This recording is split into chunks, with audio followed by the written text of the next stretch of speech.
Hello everyone, I welcome you all to this incredible platform of Indologus. तो आज की इस वीडियो में हम डिस्कस करने वाले हैं around 100 important MCQs from medieval history. हम ईच एंड एवरी क्वेश्चन को डिटेल में डिस्कस करेंगे along with its important points. तो चलिए इस वीडियो को स्टार्ट करते हैं with our first question and that is Kalhana's Rajatarangini is written in which language. Correct answer हो जाएगा ऑप्शन नंबर बी यानी कि संस्कृत। तो संस्कृत लैंग्वेज में कलहन की ये बुक राजतरंगिनी लिखी गई है। कलहन की बात करें तो ये कश्मीरी पंडित थे। ये किसी भी किंग या एम्परर के कोर्ट पोएट नहीं थे, लेकिन इनके जो फादर थे जिनका नाम था चंपक, ये कोर्ट पोएट थे of the king Harsh of the Lohara dynasty. Other than that अगर हम बात करें राजतरंगिनी बुक की तो ये टोटल 8 बुक्स का कंपाइलेशन है, ये आपने ध्यान में रखना है। Kalhana composed the chronicle of the kings of Kashmir in Sanskrit, which is also known as the Rajtarangini. The work consists of 7,826 verses, which are divided into 8 books called as Tarangs. ये भी आपने ध्यान में रखना है। अगर हम बात करें ये राजतरंगिनी बुक की तो ये संस्कृत लैंग्वेज में लिखी गई है। And if you talk about who is known as the father of Sanskrit grammar, तो करेक्ट आंसर हो जाएगा इसके लिए पाणिनि को कहा जाता है as the father of Sanskrit grammar. ये भी आपने ध्यान में रखना है। तो चलिए अगर हम बात करें कलहन की राजतरंगिनी बुक की तो इसमें इन्होंने जो कश्मीरी किंग्स थे उनकी रॉयल्टी उनके बारे में लिखा है। अपनी बुक में इन्होंने बहुत सारे आई विटनेसेस, इंस्क्रिप्शंस और डॉक्यूमेंट से डेटा उठाकर लिखा था। ये भी आपने ध्यान में रखना है। नेक्स्ट क्वेश्चन देख लेते हैं। In whose times the Mughal empire reached its territorial climax. Correct answer हो जाएगा ऑप्शन सी यानी कि औरंगजेब। तो Aurangzeb is considered to be the last strongest Mughal emperor of the Mughal empire. ये आपने ध्यान में रखना है। Option C Aurangzeb will be the correct answer. Aurangzeb की बात करें तो इन्हें जिंदा पिर या फिर आलमगीर के नाम से भी जाना जाता है। The Mughal empire reached its territorial climax during the reign of Aurangzeb. He ruled from 1658 to 1707 and Aurangzeb's policy leaded to the dissolution of the empire. लेकिन ऐसा माना जाता है कि औरंगजेब की पॉलिसीज की वजह से ही जो मुगल एम्पायर है उसका डिसोल्यूशन स्टार्ट हुआ था। अगर हम बात करें औरंगजेब की तो he died in the year 1707। काफ़ी इंपॉर्टेंट ईयर है, एग्जाम्स में पूछा जा सकता है। अगर हम बात करें जिंदा पीर तो इनको जिंदा पीर के नाम से जाना जाता है था। जिंदा पीर का मतलब होता है द लिविंग सेंट या फिर आलमगीर, जिसका मतलब होता है कॉन्करर ऑफ द वर्ल्ड। तो ये कुछ एक्स्ट्रा फैक्ट्स है। इसके अलावा अगर हम बात करें औरंगजेब की तो Aurangzeb he died eight Ahmednagar. So next question, which of the following is category in which coins issued by Iltutmish can be correctly placed? Correct answer हो जाएगा इसके लिए ऑप्शन बी यानी कि अरेबिक सिल्वर। तो अरेबिक सिल्वर की जो कॉइन्स थे वो इल्तुतमिश ने इंट्रोड्यूस किए थे, ये आपने ध्यान में रखना है। इल्तुतमिश ये वही है जिन्होंने कुतुब मीनार का कंस्ट्रक्शन कंप्लीट करवाया था। कुतुब मीनार का construction it was started by Qutubuddin Aibak and it was completed by Iltutmish. So Iltutmish was the first Turkish Sultan who introduced pure Arabic coins in our country.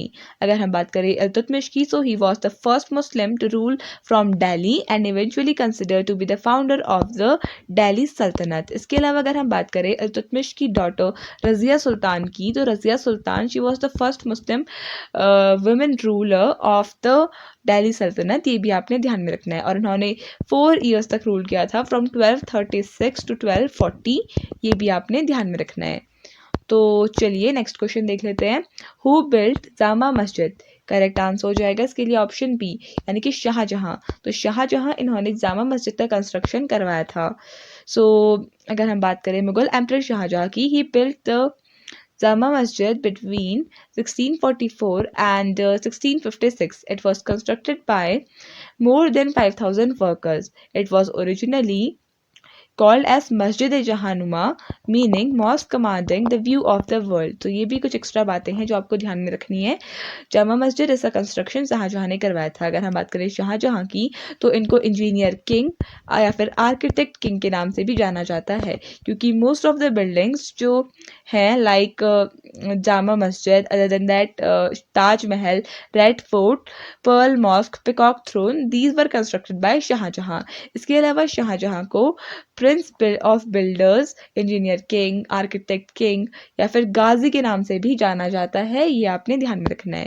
Next question, Tabaqat Nasiri was written by which of the following authors? Correct answer for this question will be option number A, यानी कि मिनहाज सिराज ने तबाकत-ए-नासिरी नाम की book लिखी थी। तो तबाकत-ए-नासिरी was compiled in 1260 CE by the author Minhaj Siraj, and it gives a complete account of Mahmud of Ghor's conquest of India and his history of the Delhi Sultanate up to 1260 CE. तो basically इस book में मिनहाज सिराज ने सुल्तान इल्तुतमिश, रजिया सुल्तान, बख्तियार खलजी, मोहम्मद गोरी के बारे में describe किया है। इन rulers का नाम को भी आपको ध्यान में रखना है, एंड स्पेशली मोहम्मद गोरी के बारे में इन्होंने डिस्क्राइब किया है तबाकत नासिरी बुक में, रिटन बाय मिनहाज ए सिराज। ये आपको ध्यान में रखना है। चलिए नेक्स्ट क्वेश्चन डिस्कस कर लेते हैं, and that is which of the following was called as the prime minister during the administration of the Bahmani Kingdom? करेक्ट आंसर हो जाएगा ऑप्शन सी, यानी कि वाजर ए कुल। तो वाजर ए कुल, this was the designation of prime minister during the time of Bahmani kingdom. ये आपको ध्यान में रखना है। The administration of the Bahmani kingdom which ruled the Deccan from 1347 CE to 1527 CE was a well organized. Wazir e Kul was the term used for the prime minister during the rule of Bahmani kingdom. Bahmani kingdom के founder की बात करें तो Alauddin Hasan Bahman Shah, he was the founder of the Bahmani kingdom. और जो ये अलाउद्दीन हसन बहामन शाह हैं, इनको ज़फ़र खान के नाम से भी जाना जाता है, और 1347 में इन्होंने बहामनी किंगडम का स्टैब्लिशमेंट किया था। अगर हम बात करें बहामनी किंगडम की कैपिटल की, तो Gulbarga was the capital of Bahmani kingdom, Gulbarga. तो चलिए नेक्स्ट क्वेश्चन डिस्कस कर लेते हैं। The death of Mughal emperor Aurangzeb occurred at which among the following places? Correct answer हो जाएगा ऑप्शन सी, यानी कि अहमदनगर में the last most powerful Mughal emperor Aurangzeb died. So Aurangzeb had died in Ahmednagar on 20 Feb 1707 at the age of 88. Unlike other earlier Mughals, he was buried in a modest open-air grave in Khulabad, which shows his deep devotion to his Islamic beliefs. तो basically औरंगजेब की जो dead body थी, वो उसे ले जाया गया at the Khuldabad which is a city in Aurangabad district of Maharashtra. तो यहाँ पे औरंगजेब का टॉम सिचुएटेड है, औरंगाबाद डिस्ट्रिक्ट ऑफ महाराष्ट्र। ये भी आपको ध्यान में रखना है। तो चलिए नेक्स्ट क्वेश्चन डिस्कस कर लेते हैं, and that is the Sanskrit poetry of 11th century poet Jayadev became the basis of which among the following dance forms? Correct answer होगा ऑप्शन ए, यानी कि ओडिशी। तो ओडिशी जो एक क्लासिकल डांस फॉर्म है, इसका ओरिजिन हुआ था जयदेव की जो बुक थी गीत गोविंद, उससे। तो ये आपने ध्यान में रखना है। Jayadev was a 12th century poet. He was famous for his writings on love between Radha and Krishna. Odissi was inspired by his poetry only. ये भी आपको ध्यान में रखना है। जयदेव, ये इन्होंने बेसिकली अपनी पोएम के through, he was an Indian author and he flourished around 12th century। और इनकी संस्कृत पोएम गीत गोविंद काफ़ी फेमस है। गीत Govind means song of the cow heard Krishna. ये भी आपको ध्यान में रखना है। और इस से ही जो एक डांस फॉर्म है, क्लासिकल डांस फॉर्म है ओडिशी, ये ओरिजिनेट हुई नियर पुरी। तो ये भी आपको ध्यान में रखना है। तो चलिए नेक्स्ट क्वेश्चन देख लेते हैं। The मनसबदारी system was borrowed from. Correct answer हो जाएगा ऑप्शन सी, यानी कि मंगोलिया। तो मंगोलिया से हमने बोरो किया था Mansabdari system, and it was borrowed by the great Mughal emperor Akbar. The Mansabdari system was borrowed from Mongolia by the Mughal Emperor Akbar. Mansabdari system originated during the reign of Genghis Khan, the Mongol ruler who ruled over the parts of Central Asia and China. Adaptation की बात करें तो Akbar adapted the system to establish it in India to consolidate his empire. So basically अगर हम बात करें, जो ये मनसब वर्ड है, जो मनसबदारी सिस्टम है, इसमें जो मनसब वर्ड है, इसका मतलब क्या होता है? इसका मतलब होता है एक तरीके से रैंक या फिर position. So every civil and military officer was given a kind of mansab during the time of Akbar. और it also meant for fixing the salaries and allowances of the officers. और जितने भी ऑफिसर्स होते थे, उनको उनके मनसब के हिसाब से, उनके रैंक या पोजीशन के हिसाब से ही पे किया जाता था। So the next question is, who wrote the book Tughlaqnama? Correct answer will be option B, यानी कि आमिर खुसरो। तो Amir Khusro, he wrote the book Tughlaqnama, as the name suggest Tughlaqnama it was about the Tughlaq dynasty. अगर हम बात करें तुगलक डायनेस्टी के founder की तो गाजी मलिक, जिनको जियासुद्दीन तुगलक के नाम से भी जाना जाता है, he was the founder of this Tughlaq dynasty. In 1321 Amir Khusrau began to write a historic masnavi named as Tughlaqnama. इसका मतलब होता है book of Tughlaqs, about the reign of Ghiyath Aldin Tughlaq and that of the other rulers के बारे में इन्होंने लिखा था आमिर खुसरो ने। ये आपको ध्यान में रखना है। अगर आमिर खुसरो की बात करें so he was a famous court poet of Alauddin Khalji. Other than that Amir Khusrau is known for being a court poet, musician, scholar, Sufi singer, composer and a great author. तो ये भी आपको ध्यान में रखना है। नेक्स्ट क्वेश्चन देख लेते हैं। During Delhi Sultanate who established a new department called as Diwan Khairat. Right answer will be option number C, यानी कि फिरोज शाह तुगलक ने दीवान खैरत नाम का एक न्यू डिपार्टमेंट क्रिएट किया था। दीवान खैरत का बेसिकली वर्क था अ काइंड ऑफ चैरिटी करना on the people. So Firoz Shah Tughlaq established a new department called as Diwan Khairat on the Department of Charity or the Department of Charity. It was created to take care of the orphans and widows. Firoz Shah Tughlaq died in 1388 CE. Next question, who was the revenue collector during Mughal rule. Correct answer हो जाएगा option C, यानी कि अमल गुजर। तो amal guzar was the kind of designation given to the revenue collector किसके time पे, मुगल्स के time पे। तो option C will be the correct answer. अगर हम बात करें फौजदार की तो faujdar duty was to maintain law and order and safeguard the life and the property of the residents of the areas under his jurisdiction. इसके अलावा जो अमल गुजर होता था और फिर जिसे अमिल कहा जाता था, he was the revenue collector. He use to assess and supervise the revenue collection. तो ये टू टर्म्स इंपॉर्टेंट है। फौजदार एक तरीके से सिक्योरिटी प्रोवाइड करता था to the residents of the area, और अमल गुजर उन रेजिडेंट्स से एक तरीके से रेवेन्यू कलेक्शन का काम करता था। तो ये टू इंपॉर्टेंट टर्म्स आपको ध्यान में रखने हैं। So the next question is, Mahmud of Ghazni led a raid against the Rai of Bhaira on the Jhelum River in which of the following years? Correct answer will be option number ए, यानी कि 1004 AD में Mahmood of Ghazni ने एक red करी थी on the Rai of भेरा, और कौन से रिवर के पास, झेलम रिवर के पास। तो अगर हम बात करें झेलम रिवर की तो झेलम रिवर के साथ ये बेसिकली पंजाब की जो 5 रिवर्स है उनमें से एक है। Punjab is known as the land of 5 rivers. ये कौन सी 5 रिवर्स है ये भी डिस्कस कर लेते हैं। झेलम, चेनाब, रावी, सतलज एंड पीस। तो ये 5 रिवर्स हैं पंजाब की। तो ये तो हो गई एक्स्ट्रा बातें। अब हम कॉन्टेक्स्ट से रिलेटेड बात कर लेते हैं। In 1001 CE Mahmud cross the Indian frontier in the following year he defeated Jaipal. The rich spoils from the expedition encouraged Mahmud to repeat his raids, and in 1004 AD he led the second raid against the Rai of Bhaira. तो basically first red कब की थी Mahmood of Ghazni ने, 1001 CE में, और जो second red की थी वो की थी 1004 AD में। ये आपको ध्यान में रखना है। महमूद ऑफ गजनी की बात करें तो ये खजना को बिलोंग करता था और ये एक साउथ ईस्टर्न प्लेस है अफगानिस्तान में। ये आपको ध्यान में रखना है। तो चलिए next question, the Taj Mahal is called a dream in marble, which monument is called as a dream in stone. Correct answer for this question will be option number B, यानी कि पंचमहल। तो ताजमहल को ड्रीम इन मार्बल कहा जाता है। ऑन द अदर हैंड जो पंचमहल है इसे ड्रीम इन स्टोन के नाम से जाना जाता है।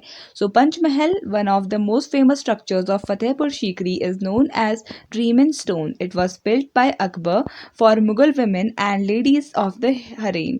तो बेसिकली अकबर द्वारा इसको कंस्ट्रक्शन किया गया था एंड ये बेसिकली मुस्लिम विमेन के लिए स्पेशली क्रिएट किया गया था। ये आपने ध्यान में रखना है।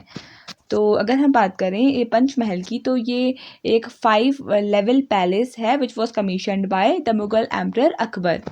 Next question, Surdas was a disciple of which among the following saints. Correct answer will be option number D, यानी कि वल्लभाचार्य। तो सूरदास इनके जो गुरु थे उनका नाम वल्लभाचार्य था। Surdas was the disciple of Vallabhacharya and he popularised Krishna cult in north India. तो लॉर्ड कृष्णा के बहुत बड़े डिवोटी थे सूरदास, और इन्होंने बेसिकली कृष्णा से रिलेटेड काफ़ी इम्पॉर्टेंट वर्क्स भी किए थे। लाइक काफ़ी इम्पॉर्टेंट नोटेबल वर्क्स थे of Surdas. He is considered to be one of the greatest devotee of lord Krishna. अगर हम इनकी वर्क्स की बात करें तो सूर सागर इनने लिखी है, सूर Saravali and Sahitya Lahari, these are some of the important compositions of Surdas. And he was a 16th century blind poet and singer who was known for his devotion towards Lord Krishna. Next question. Who was the last ruler of Lodi dynasty? Correct answer हो जाएगा इसके लिए option number C यानी कि इब्राहिम लोदी. तो Ibrahim Lodi was the third and the last ruler of the Lodi dynasty.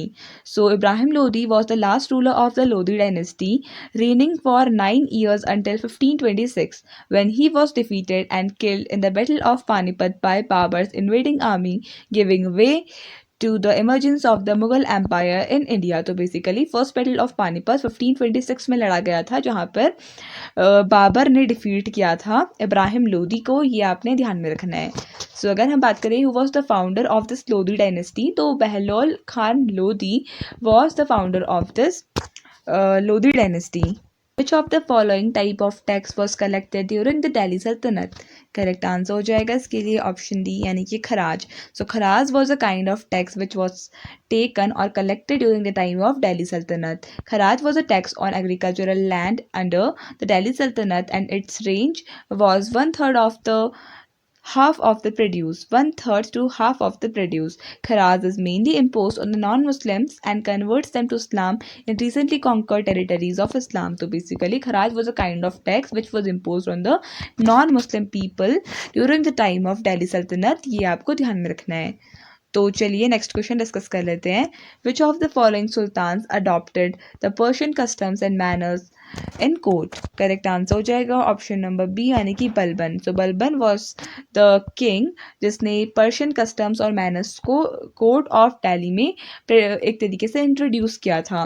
So Balban was convinced that the glory of the kingship was possible only by following Persian traditions and he very carefully followed these traditions in his personal and public life. If we talk about Yazuddin Balban, he was the ninth king of the Mamluk dynasty of Delhi Sultanate. तो 9th number के king थे of the Mamluk dynasty of the Delhi Sultanate, and he adopted Persian customs and manners in his court, and he ruled from 1266 to 1287. This you have to keep in mind. अगर हम बात करें बलबन ने और कैसे customs को introduce किया था, he introduced sajda and paibos in during his reign. तो ये भी आपको ध्यान में रखना है. And Balban also introduce the Persian festival called as Nauroz in India. तो ये भी आपको ध्यान में रखना है. Nauroz festival it was introduced by Balban. Next question. Sher Shah Suri defeated which Mughal emperor? Correct answer हो जाएगा इसके लिए ऑप्शन नंबर ए यानी कि हुमायूं. तो Humayun the second Mughal emperor, he was defeated by Sher Shah Suri in the battle of Chausa which was fought in June 1539. तो 26 of June 1539 को battle of Chausa लड़ा गया था. Sher Shah Suri was the founder of the Sur empire in north India, defeated Mughal emperor Humayun in the battle of Chausa in June 1539. He defeated Humayun again in 1540. और 1540 में कौन सा battle लड़ा गया था? Battle of Kannauj.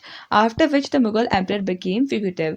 इसके बाद Humayun he was able to regain his territory after 15 years. ये भी आपको ध्यान में रखना है. सो अगर हम बात करें इस बैटल के कॉन्सिक्वेंस की, तो बेसिकली इसने मुगल रूल को इंडिया में एंड कर दिया था and it was the beginning of the Sur dynasty. Humayun was force to flee to Iran. इसके बाद हुमायूं ईरान चले गया था and he regained power in India after 15 years. तो ये कुछ एक्स्ट्रा फैक्ट्स हैं जो आपको ध्यान में रखने हैं. तो नेक्स्ट क्वेश्चन डिस्कस कर लेते हैं. The next question is, which of the following sultans of Tughlaq dynasty issued copper coins instead of silver coins? Correct answer हो जाएगा ऑप्शन नंबर ए यानी कि मोहम्मद बिन तुगलक. तो मोहम्मद बिन तुगलक इन्होंने इंट्रोड्यूस किए थे कॉपर कॉइन्स को इंडिया में for the first time instead of the silver ones. Silver coins के बदले कॉपर कॉइन्स को इंट्रोड्यूस किया था. In 1330 AD Delhi sultan Muhammad bin Tughlaq issued token currency that is coins of brass and copper were minted whose value was equal to that of gold and silver coins. अगर हम बात करें 5 dynasties जिन्होंने दिल्ली सल्तनत की 5 डायनेस्टीज़ की, तो ये देख इनके बारे में डिस्कस कर लेते हैं. The first was the Mamluk dynasty. अगर हम बात करें मामलुक डायनेस्टी की, तो this Mamluk dynasty it was founded between 1206 and इसने 1290 तक रूल किया था, ये आपको ध्यान में रखना है। इसके बाद अगर हम बात करें इसके फाउंडर की, तो इस डायनेस्टी के फाउंडर थे कुतुबुद्दीन ऐबक। नेक्स्ट है द खलजी डायनेस्टी 1290 से लेकर 1320 तक, और इसके जो फाउंडर थे वो थे जलालुद्दीन खलजी। फिर थी तुगलक डायनेस्टी 1320 से लेकर 1414 तक, और इसके फाउंडर थे गाजी मलिक। नेक्स्ट डायनेस्टी थी सैयद डायनेस्टी 1414 से 1451 तक, और इसके जो फाउंडर थे वो थे खिजर खान। और अगर हम बात करें next dynasty was the Lodhi dynasty, और 1451 से लेकर 1526 तक लोधी डायनेस्टी ने रूल किया। और इसके फाउंडर की बात करें तो Sultan Bahlol Lodhi was the founder of this Lodhi dynasty. The Ghori dynasty was a dynasty of eastern Iranian descent from the Ghor region of present day central Afghanistan. ये कुछ एक्स्ट्रा बातें हैं जो आपको ध्यान में रखनी है। तो हमने ये 5 डायनेस्टीज ऑफ द दिल्ली सल्तनत डिस्कस किए हैं। इनको याद करने का एक तरीका भी होता है गुड़ खा तसले में। तो जी स्टैंड्स फॉर गुलाम डायनेस्टी, जिसको मामलुक या फिर स्लेव डायनेस्टी के नाम से भी जाना जाता है। Then K stands for Khalji dynasty. Then गुड़ खा तसले, T stands for Tughlaq dynasty. And after that तसले, S stands for Sayyid dynasty, and L stands for Lodhi dynasty. तसले में तो उसके बाद एम डिनोट्स दैट कि दिल्ली सल्तनत के बाद मुगल्स ने रूल किया इन दिल्ली, तो ये आपको ध्यान में रखना है। Next question, the Dash dynasty, which ruled in North India from 1206 to 1290, was established by Qutubuddin Aibak. Right answer हो जाएगा ऑप्शन डी, यानी कि स्लेव डायनेस्टी, जिसे मामलुक डायनेस्टी के नाम से भी जाना जाता है। Qutubuddin Aibak, a former slave of Muhammad Ghori, founded Mamluk dynasty or the slave dynasty. It was the first of 5 unrelated dynasties to rule India's Delhi Sultanate from 1206 to 1290। ये आपको ध्यान में रखना है। नेक्स्ट क्वेश्चन डिस्कस कर लेते हैं। Sikhism was founded in which of the following centuries. Correct answer हो जाएगा ऑप्शन डी, यानी कि 15th से लेकर 16th सेंचुरी के बीच में सिखिज्म फाउंड हुआ था। You have to keep this in mind. Sikhism originated in Punjab region of Indian subcontinent about the end of 15th century, and it is one of the youngest of the major world religions.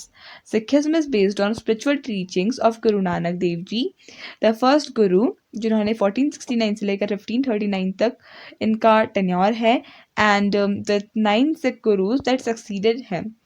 अगर हम बात करें गुरु नानक जी की, तो 1469 में इनका birth हुआ था, and he was is considered to be the founder of Sikhism. He was a famous poet as well as a famous philosopher.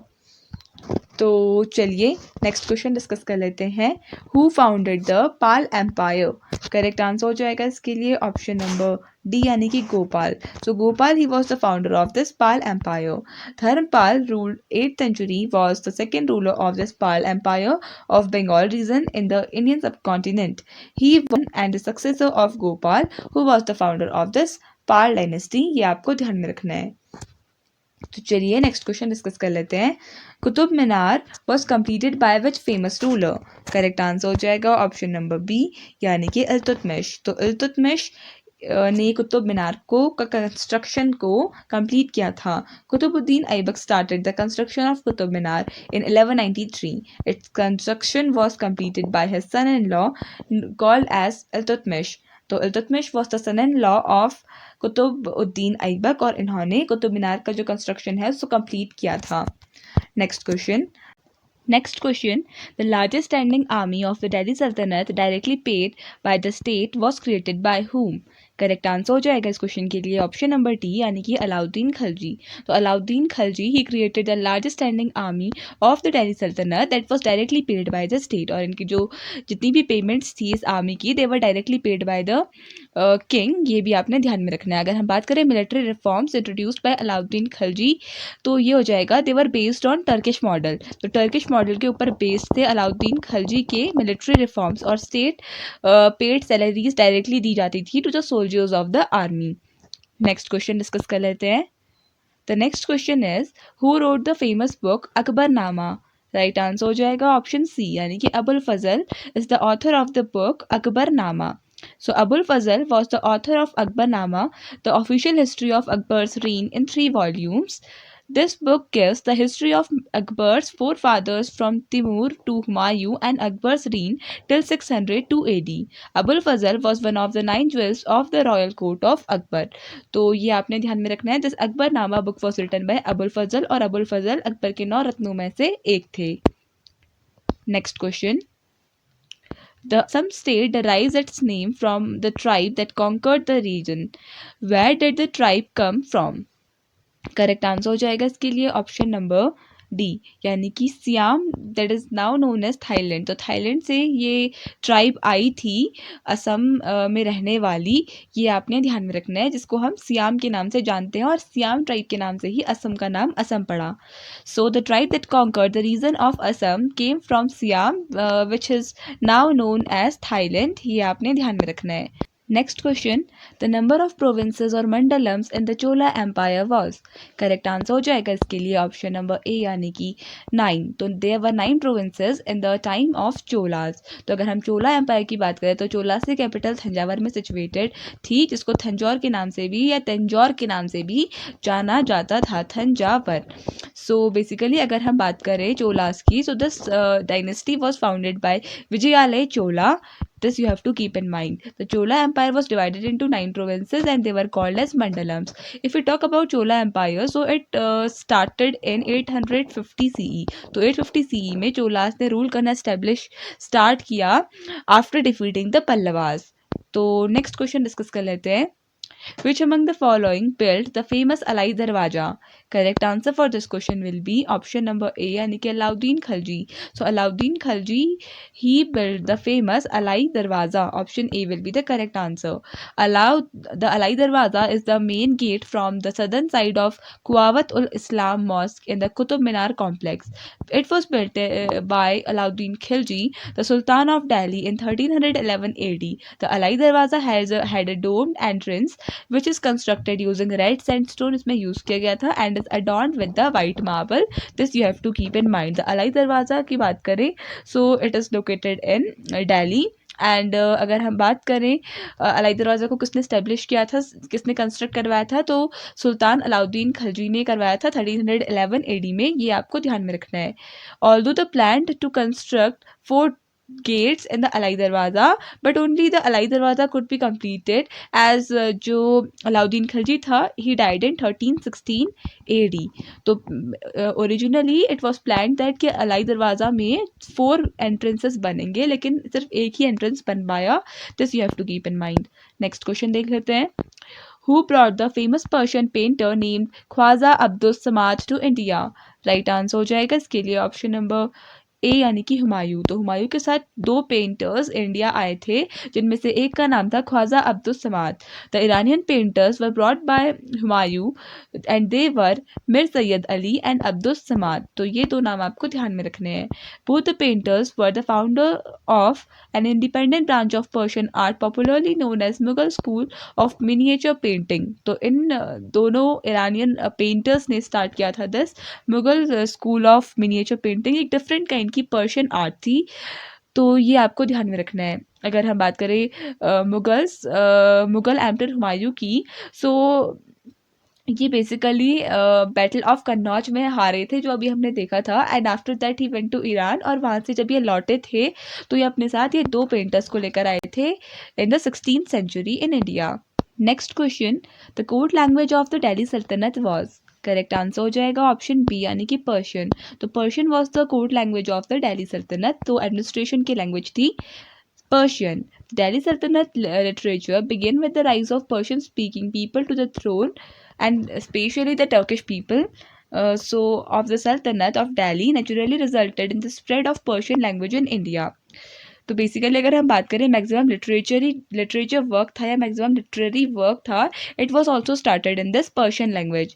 It was the official language and soon the literary works in the language began to appear. अगर हम बात करें famous writers जो Persian language में लिखते थे, वो कौन थे? Aamir Khusro and Ziauddin Barani. They are the notable writers of this Persian language. और इसके अलावा काफ़ी वर्नाकुलर लैंग्वेजेस को भी पर्शियन में ट्रांसलेट किया गया था.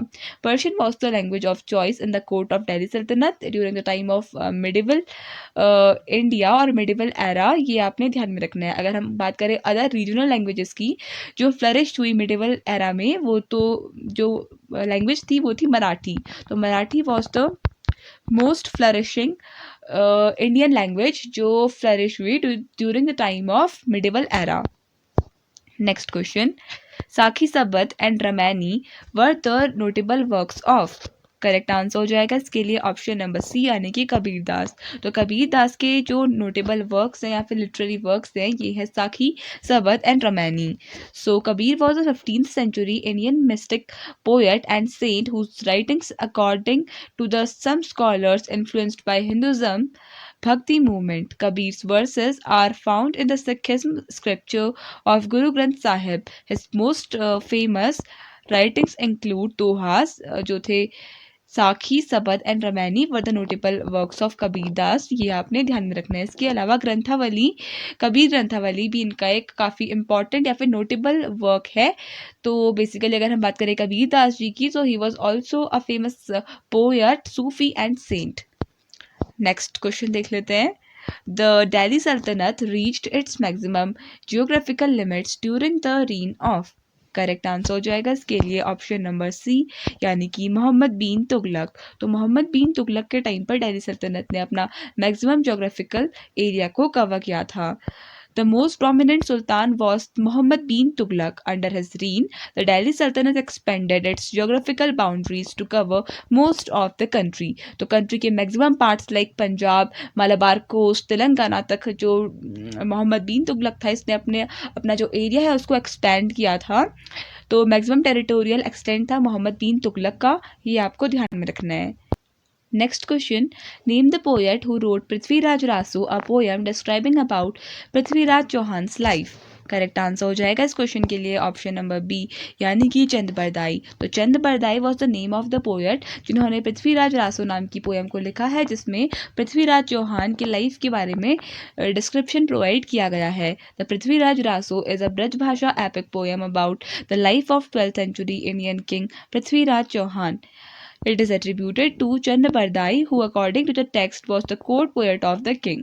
तो चंद बरदाई ये पृथ्वीराज चौहान के कोर्ट पोएट थे और इन्होंने ब्रज भाषा में इस एपिक पोएम को लिखा है, which demonstrates the life and contribution of the 12th century king known as Prithviraj Chauhan. ये आपको ध्यान में रखना है। अगर हम बात करें पृथ्वीराज चौहान की, so he was from the Chauhan dynasty. अगर हम बात करें चौहान डायनेस्टी की फाउंडर की, तो Vasudeva Chauhan was the founder of this Chauhan dynasty और 6th से लेकर 12th सेंचुरी के बीच में चौहान्स ने रूल किया इंडिया में। पृथ्वीराज चौहान की बात करें तो he is also known as Prithviraj third. He was a Rajput king who ruled the kingdoms of Ajmer and Delhi में इन्होंने रूल किया। ये आपको ध्यान में रखना है। फ्रॉम 1177 टू 1192 के अराउंड इन्होंने रूल किया and he was known for his valour and heroism. Next question, Next question, who among the following built the largest number of irrigation canals in the Sultanate period? Correct answer हो जाएगा इस question के लिए option number D यानी कि फिरोज शाह तुगलक। तो Firoz Shah Tughlaq was the king जिन्होंने सबसे ज़्यादा नंबर ऑफ इरिगेशन कैनाल्स बनाए दिल्ली सल्तनत के टाइम पर। तो दिल्ली सल्तनत पीरियड के टाइम पर सबसे ज़्यादा जो कैनाल्स क्रिएट किए थे they were created by Firoz Shah Tughlaq. Firoz Shah Tughlaq built the largest number of irrigation canals in the Sultanate period. He is also known as the father of canal system in India। तो father of canal system in India कहा जाता है फिरोज शाह तुगलक को। तो Sultan Firoz Shah Tughlaq was the Turkic Muslim ruler of the Tughlaq dynasty who reigned over the Sultanate of Delhi from 1351 to 1388. He constructed 4 canals for irrigation during his reign। तो ये भी आपको ध्यान में रखना है। इसके अलावा he also built double system of canals from Yamuna to Satluj river। ये भी आपको ध्यान में रखना है कि इम्पॉर्टेंट बात है। इसके अलावा फिरोज शाह तुगलक ने हॉस्पिटल्स, गार्डन्स और आर्किटेक्चरल बिल्डिंग्स को भी क्रिएट किया था। This you have to keep in mind. Next question, who founded the Vikramshila university? Correct answer हो जाएगा इसके लिए ऑप्शन नंबर बी यानी कि धर्मपाल। तो Dharmapala he was the founder of this Vikramshila university. Vikramshila was founded by Pal King Dharmpal in the 8th or the early 9th century. It proposed for about 4 centuries before it was destroyed by Bakhtiyar Khilji, along with other major centers of Buddhism in India around 1193. तो basically अगर हम बात करें विक्रम शिला university की तो इसके जो founder थे वो थे धर्मपाल एंड गोपाल की बात करें तो Gopal was the founder of this Pal dynasty और जो इनके बेटे थे धर्मपाल इन्होंने इस विक्रमशिला यूनिवर्सिटी को स्टेब्लिश किया था। अगर हम बात करें कि इस विक्रमशिला यूनिवर्सिटी को डिस्ट्रॉय किसने किया था so it was destroyed by Bakhtiyar Khilji. इनका नाम भी आपको ध्यान में रखना है। इसके अलावा अगर हम बात करें नालंदा यूनिवर्सिटी की तो Nalanda university it was founded by Kumar Gupta. This you have to keep in mind. Next question, who was the first Sultan of Delhi to issue regular currency and to declare Delhi as the capital of his empire? Correct answer हो जाएगा इसके लिए option number D यानी कि इल्तुतमिश। तो Iltutmish was the person जिन्होंने regular currency को declare किया था अपनी टेरिटरी में।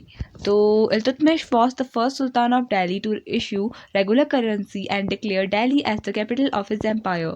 ही was the third ruler of Delhi सल्तनत belonging to the Mamluk dynasty. He conquered Multan and Bengal from contesting rulers and Ranthambore and Shivalik from their rulers. तो basically Iltutmish was the person जिन्होंने दिल्ली को for the first time अपनी capital declare किया था और regular currency को भी issue किया था। He also completed the construction of Qutub Minar. अगर इनके रीन की बात करें तो 1211 से लेकर 1236 तक इन्होंने रूल किया। फिर 1236 से लेकर 1240 तक रजिया सुल्तान ने रूल किया। He move the capital from Lahore to Delhi. ये आपको ध्यान में रखना है, लाहौर थी पहले इनकी capital and after that he shifted the capital from Lahore to Delhi and he was the first person to issue regular currency including the silver tank and the copper jittel. He also completed the construction of Qutub Minar in Delhi.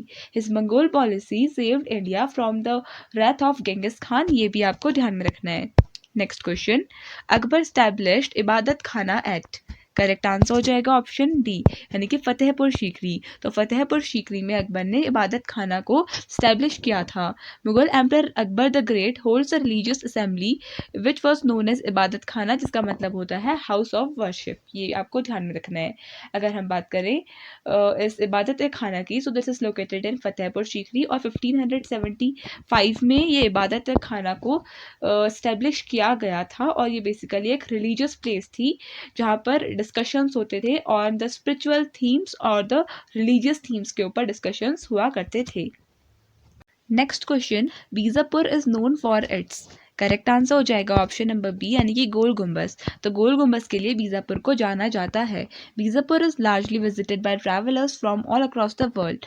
Also known as Gol Gumbaz, this architectural feature is famous for its massive dome. It is the second largest dome in the world after saint Peter's basilica in Rome. तो saint Peters का जो basilica रोम में जो डोम situated है उसके बाद second largest dome of the world है गोल गुम्बज। ये आपने ध्यान में रखना है और ये बीजापुर में सिचुएटेड है। अगर हम बात करें इसको किसने बिल्ड किया था, so it was constructed by Muhammad Adil Shah. इनका नाम आपको ध्यान में रखना है। And he was the 7th ruler of the Adil Shah dynasty.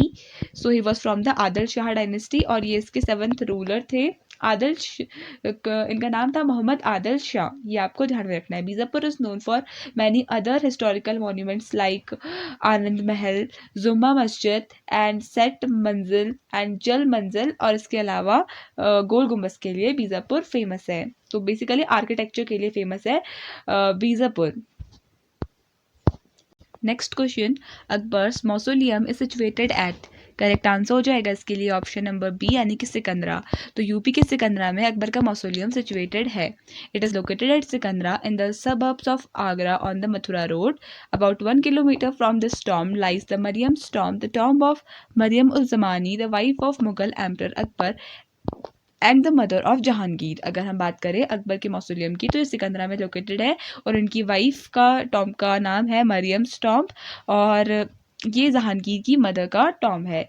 अगर हम बात करें अकबर को तो अकबर का मतलब होता है द ग्रेटेस्ट और द मोस्ट मैग्निफिशेंट, और अकबर को अकबर द ग्रेट के नाम से जाना जाता था। अगर हम बात करें इस टॉम के कंस्ट्रक्शन की, तो जो ये सिकंदरा में टॉम लोकेटेड है, इसका कंस्ट्रक्शन अकबर ने ही स्टार्ट किया था, लेकिन it was completed by his सन जहांगीर। ये आपने ध्यान में रखना है। The Tom is pyramidal in shape with 5 stories. The ground floor is surrounded by cloisters and the top story is made up of white marble. ये आपको ध्यान में रखना है।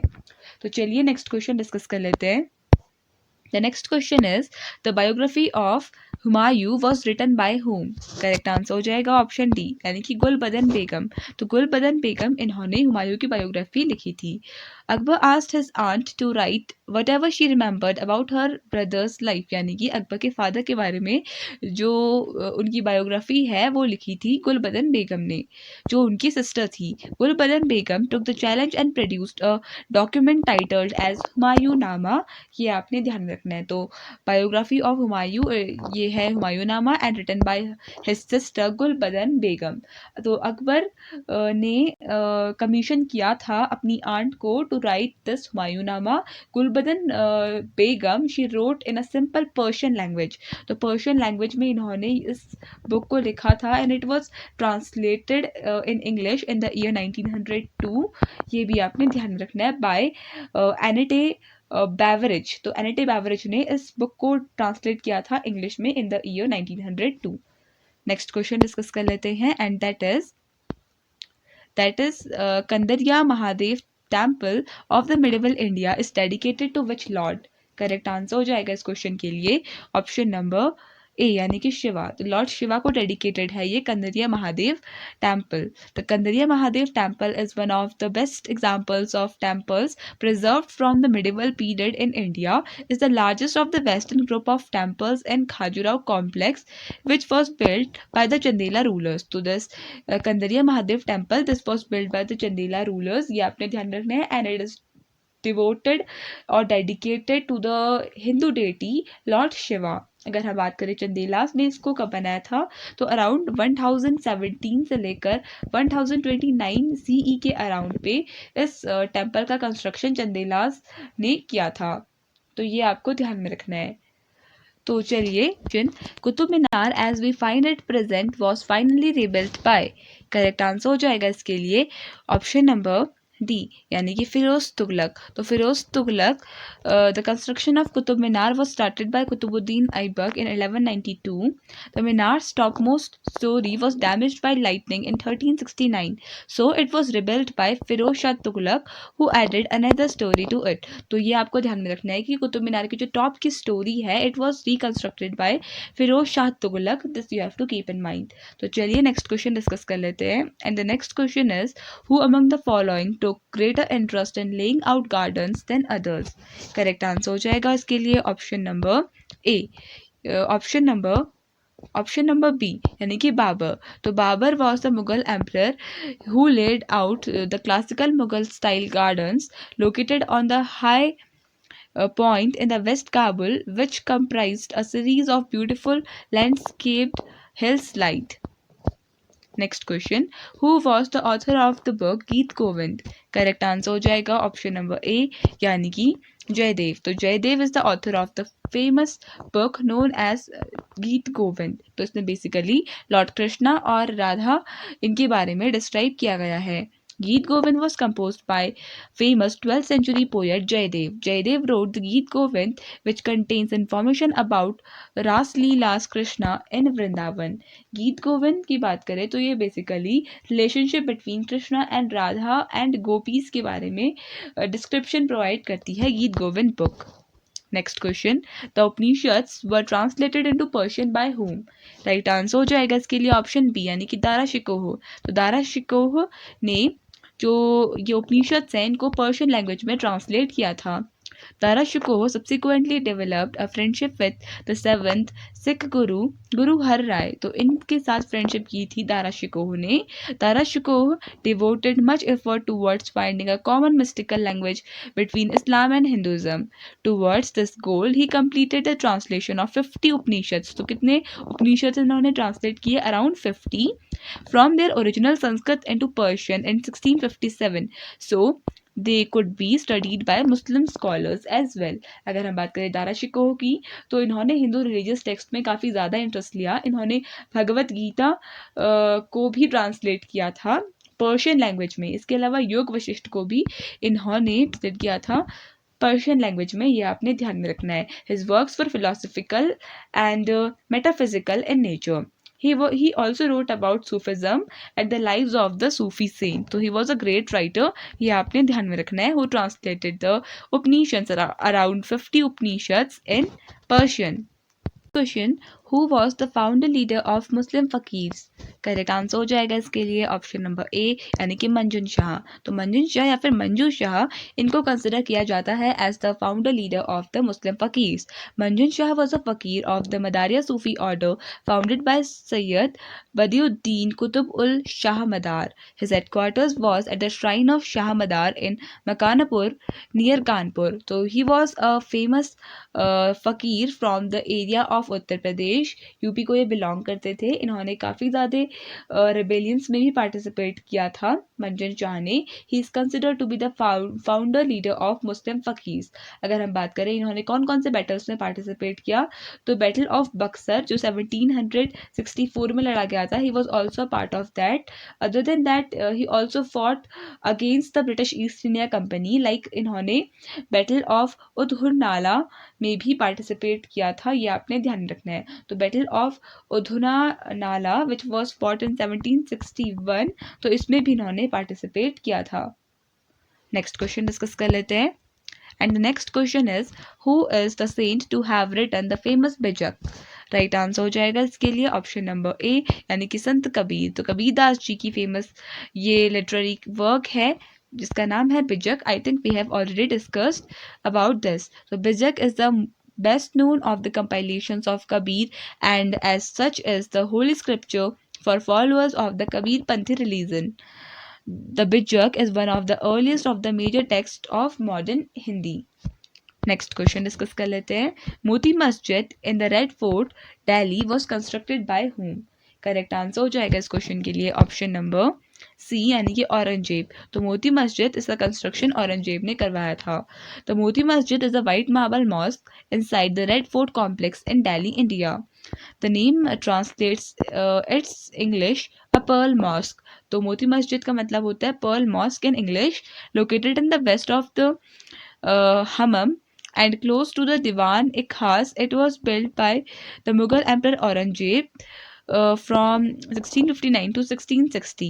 अगर हम बात करें Aurangzeb died in which year, तो 1707 में Aurangzeb died and he is considered to be the last powerful Mughal emperor of this Mughal dynasty. अगर last ruler की बात करें तो Bahadur Shah Zafar was the last ruler of this Mughal dynasty. लेकिन last powerful ruler was Aurangzeb, जिसका territorial extent काफ़ी ज़्यादा था. तो अगर हम बात करें रेड फोर्ट, बात यहाँ पे रेड फोर्ट की हुई है, तो रेड फोर्ट का कंस्ट्रक्शन किसने करवाया था? तो शाहजहां ने रेड फोर्ट के कंस्ट्रक्शन को कमीशन किया था in 1638 when he shifted his capital from Agra to Delhi. तो आगरा से दिल्ली जब शाहजहां ने अपनी कैपिटल ट्रांसफ़र की थी तब रेड फोर्ट का कंस्ट्रक्शन करवाया था. Next question, Agra fort was built bye home? Correct answer हो जाएगा इस क्वेश्चन के लिए ऑप्शन नंबर बी, यानी कि अकबर. तो Akbar is responsible for the construction of this famous Agra fort. The construction of the Agra fort was started around 1565 when the initial structures were built by the Mughal Emperor Akbar and subsequently taken over by his grandson Shah Jahan, who added most of the marble creations to the fort. ये आपको ध्यान में रखना है. तो construction it was started by Akbar but it was completed by his grandson Shah Jahan. Next question, Tulsidas composed his Ramcharitmanas during the reign of? Correct answer हो जाएगा option C, यानी कि अकबर. तो अकबर के टाइम पर रामचरितमानस के ऑथर तुलसीदास जी ने अपनी कंपाइलेशन पूरी की थी. Ramcharitmanas was composed at Ayodhya, Varanasi and Chitrakoot. India was under the reign of Mughal emperor Akbar during this time. अगर हम बात करें तुलसीदास जी की, तो इनकी काफ़ी फेमस ये बुक है जो है रामचरितमानस. इसमें टोटल 7 पार्ट्स है जिनको कांड कहा जाता है, ये आपने ध्यान में रखना है. And this Ramcharitmanas was written in Awadhi language, तो संस्कृत से एक तरीके से ट्रांसलेट करके अवधी लैंग्वेज में थोड़ा सिंप्लीफाइड और पोएटिक फॉर्म में रामचरितमानस को लिखा गया था बाय तुलसीदास। तो ये भी आपने ध्यान में रखना है। And Tulsidas he was contemporary of William Shakespeare, ये भी आपको ध्यान में रखना है। Tulsidas ji he also wrote Hanuman Chalisa and other works in Sanskrit, Awadhi and Braj Bhasha. तो Tulsidas he also founded the Sankat Mochan temple in Varanasi, संकट मोचन टेम्पल इन वाराणसी, ये भी आपने ध्यान में रखना है, dedicated to lord Hanuman ji. He also started Ramlila place near Varanasi Awadh, हम ऐसा कह सकते हैं। तो चलिए नेक्स्ट क्वेश्चन डिस्कस कर लेते हैं। And the next question is who was the famous Mughal emperor at the time of Ahmad Shah Abdali's invasion of India? Right answer for this question will be option number C, यानी कि Shah Alam one. तो Shah Alam one was the Mughal emperor during the time of Ahmad Shah invasion. Ahmad Shah Abdali in India 7 times, तो 7 बार अहमद शाह अब्दाली ने India में invade किया था, India पर हमला किया था, from 1748 to 1767। He crossed Khyber Pass in December 1747 with 40,000 troops to invade India. India was being ruled by Shah Alam first at that time. At that time, India में Shah Alam first rule कर रहे थे अहमद शाह अब्दाली के invasion के time में, ये आपने ध्यान में रखना है, in 1747। Next question, Who among the following was known as Nirguna saint and reformer? Right answer will be option A, यानी कि संत कबीर को कहा जाता है a Nirguna saint. So, Kabir is widely believed to have become the first disciple of the Bhakti poet Saint Swami Ramanand in Varanasi, also for devotional Vaishnavism, with a strong bent to monist Advait philosophy, teaching that God was inside every person and everything. Sant Kabir was known for his Nirgun saint and reformer. तो basically संत कबीर इनके जो teacher थे उनका नाम था रामानंद, ये भी आपको ध्यान में रखना है, वाराणसी में ये इनसे मिले थे। और संत कबीर इनको, इनकी ऐसी फिलॉसफी थी, ऐसी आइडियोलॉजी थी कि भगवान हर इंसान के अंदर होते हैं, that God is inside every creature and everything. Next question discuss कर लेते हैं। Who among the following was the teacher of Akbar? Correct answer हो जाएगा इसके लिए ऑप्शन नंबर डी, यानी कि अब्दुल लतीफ। तो Abdul Latif was the teacher of Akbar, option D will be the correct answer. Akbar's teacher Abdul Latif was an Iranian scholar. He was the patron of Akbar from Bairam Khan 1556 AD to 1560 AD, who was seated on the throne by the title of Ghazaluddin Muhammad Akbar. Emperor Ghazi was lovingly called as Khani Baba. तो this is about Akbar, ये आपने ध्यान में रखना है। अकबर को Akbar the great कहा जाता है। अदर देन दैट अकबर के बारे में हमने और भी चीज़ें डिस्कस की थी। The word Akbar means the most magnificent one और the greatest one. Next question, Who built the famous Char Minar of Hyderabad? Right answer हो जाएगा ऑप्शन नंबर बी, यानी कि मोहम्मद कुली कुतुब शाह ने चार मीनार का कंस्ट्रक्शन करवाया था हैदराबाद में। The Char Minar is a monument in Hyderabad, India. The structure was built in the year 1591 AD. It is the most famous building of Hyderabad and also one of the most famous buildings of India. It was built by Muhammad Quli Qutub Shahi to celebrate the end of the deadly plague. तो plague खत्म होने के बाद उसको celebrate करने के लिए चार मीनार का कंस्ट्रक्शन करवाया था मोहम्मद कुली कुतुब शाह ने, ये आपने ध्यान में रखना है। सो एंड अगर हम बात करें सुल्तान मोहम्मद कुली कुतुब शाह की, so he was the fifth ruler of the Qutub Shahi dynasty and which was founded in Hyderabad. Hyderabad की बात करें तो हैदराबाद को सिटी ऑफ बिरयानी सिटी या फिर बिरयानी के लिए जाना जाता है, हैदराबाद सिटी को, ये आपने ध्यान में रखना है। अगर हम बात करें what was the reason of building this, तो कुछ कहते हैं कि ये प्लेग ख़त्म हुआ था उसके एंड को सेलिब्रेट करने के लिए बनाया गया था, और कुछ लोग कहते हैं कि अपनी वाइफ को ऑनर करने के लिए, जिनका नाम था बागमती, मोहम्मद कुली कुतुब शाह ने इसका कंस्ट्रक्शन करवाया था। और ये कब कंस्ट्रक्ट करवाया था ये Char Minar, so it was constructed when the capital of this dynasty shifted from Golconda to Hyderabad. तो गोलकोंडा से जब हैदराबाद कैपिटल शिफ्ट हुई थी तब इसका कंस्ट्रक्शन करवाया गया था, ये आपको ध्यान में रखना है। तो चलिए नेक्स्ट क्वेश्चन डिस्कस कर लेते हैं। Jantar Mantar is located in which state? Correct answer हो जाएगा इस क्वेश्चन के लिए ऑप्शन नंबर ए यानी कि राजस्थान। तो राजस्थान में जंतर मंतर सिचुएटेड है। The Jantar Mantar monument is in Jaipur Rajasthan is a collection of 19 architectural astronomical instruments built by Rajput king Sawai Jai Singh second. तो अगर हम बात करें जयपुर की, तो जयपुर को द पिंक सिटी के नाम से जाना जाता है, ये आपने ध्यान में रखना है। और ये जंतर मंतर इसको यूनेस्को वर्ल्ड हेरिटेज साइट के अंडर भी लिया गया है। Next question. During the reign of which ruler use of halo or divine lights was started in paintings? Correct answer हो जाएगा इसके लिए ऑप्शन नंबर सी यानी कि जहांगीर। तो Jahangir was the Mughal ruler जिन्होंने हेलो और डिवाइन लाइट्स को यूज़ करना स्टार्ट किया in paintings. Jahangir Akbar son continue to produce manuscript in the style halo because of the belief that they were special beings touched by divinity who radiated the light of Allah। Basically अगर हम बात करें कि Mughal style of painting start किसके time से हुई, तो second Mughal emperor Humayun के टाइम से ये मुगल पेंटिंग स्टार्ट हुई, जो लेकर आए थे Persian artist Abd al Samad and Mir Sayyid Ali को with him after returning from his exile। The Mughal painting period was a great era during the time of Akbar II and Akbar Jahangir। They all took a great interest in paintings और hello और divine lights को start किया था paintings में during the time of Jahangir, ये भी आपने ध्यान में रखना है। तो चलिए नेक्स्ट क्वेश्चन देख लेते हैं। Pushti Marg is a Vaishnava sect of Hinduism, it was founded by whom? Correct answer हो जाएगा इसके लिए ऑप्शन नंबर सी यानी कि वल्लभाचार्य। तो Vallabhacharya he started this Pushti Marg which is a Vaishnava sect of Hinduism. Pushti Marg the path of the grace is a Vaishnava sect of Hinduism founded by Shri Vallabhacharya ji around 1500 AD। अगर हम बात करें वल्लभाचार्य की, तो he was a great worshipper of lord Krishna. It was and this sect was founded by Shri Vallabhacharya, the sect of Pushti Marg, जिसका मतलब होता है path of the grace. So, if we talk about the next question, that is, Sultan of Delhi died while playing Chaugan or Polo.